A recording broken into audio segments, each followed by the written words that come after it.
उपराष्ट्रपती पदाच्या निवडणुकीत विजयी संख्याबळ विरोधकांकडे कधीही नव्हतं. तरीही नितीश कुमार आणि चंद्रबाबू नायडू फुटतील या आशेवर बसलेले विरोधक तोंडघशी पडले आणि त्याचबरोबर त्यांचे खासदारही फुटलेले दिसतात आता. मित्रांनो, तुम्हाला काय वाटतंय? विरोधी बाकावरील खासदारांचा सत्ताधाऱ्यांच्यावर जास्त विश्वास आहे का? कमेंट करून कळवा. आमच्या चॅनलला सबस्क्राईब करा. सत्ताधारी एनडीए आघाडीने CP राधाकृष्णन यांना उपराष्ट्रपती पदाच्या निवडणुकीत आपला उमेदवार म्हणून घोषित केलं होतं आणि त्यांना सर्व खासदारांचा पाठिंबा दिला होता. त्याचबरोबर इंडिया आघाडीने B सुदर्शन रेड्डी यांना आपला उमेदवार म्हणून घोषित केलं होतं. जर संख्याबळ पाहिलं तर इंडिया आघाडीकडे 324च्या आसपास संख्याबळ होतं. त्याचबरोबर NDAच्या घटक पक्षांचं मिळून असणारं संख्याबळ हे 435च्या आसपास होतं. विजयी उमेदवार CP राधाकृष्णन यांना 452 मतं मिळालीत. ही संख्या त्यांना असणाऱ्या पाठिंब्याच्या संख्याबळापेक्षा जास्त आहे. याचा अर्थ विरोधकांची मतं फुटली. B सुदर्शन रेड्डी यांना 300 मतं मिळाली, जी मतं त्यांना असणाऱ्या पाठिंब्यापेक्षा कमी आहेत.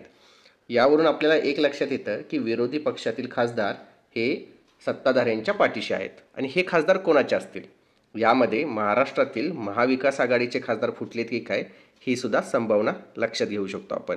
आणि त्याचबरोबर विरोधक कितीही बोलत असतील की गव्हर्नमेंटवरती दबाव आहे, गव्हर्नमेंट पडण्याचे चान्सेस आहेत, तर तसं काहीही होणार नाही असं या निकालावरून दिसतंय.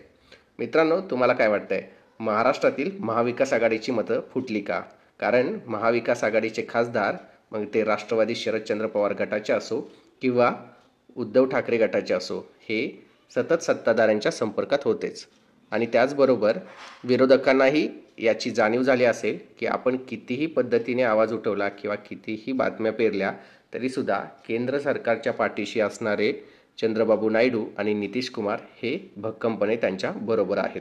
मित्रांनो, या निकालावरून असं दिसून येतं की केंद्र सरकारबरोबर त्यांचे घटक पक्ष ठामपणे उभे आहेत आणि त्याचबरोबर विरोधी पक्षातील काही खासदार किंवा विरोधी आघाडीमधील काही खासदार हे सुद्धा सत्ताधाऱ्यांच्या संपर्कात सतत आहेत.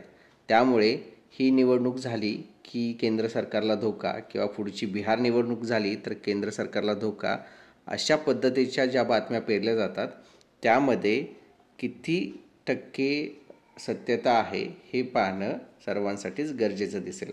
आता एका निवडणुकीनंतर तरी केंद्र सरकार भक्कम आहे असं दिसतंय. आता विरोधक पुढच्या बिहार निवडणुकीची वाट पाहत असतील. म्हणजे बिहार निवडणूक झाल्यानंतर केंद्र सरकार आपल्याला हलवता येते का याची ते चाचपणी करत असतील. मित्रांनो, तुम्हाला काय वाटतंय? केंद्र सरकारला अजूनही धोका आहे का? बिहार निवडणुकीनंतर नवीन काही चित्र पाहायला मिळेल का? कमेंट करून सांगा. आमच्या चॅनलला सबस्क्राईब करा.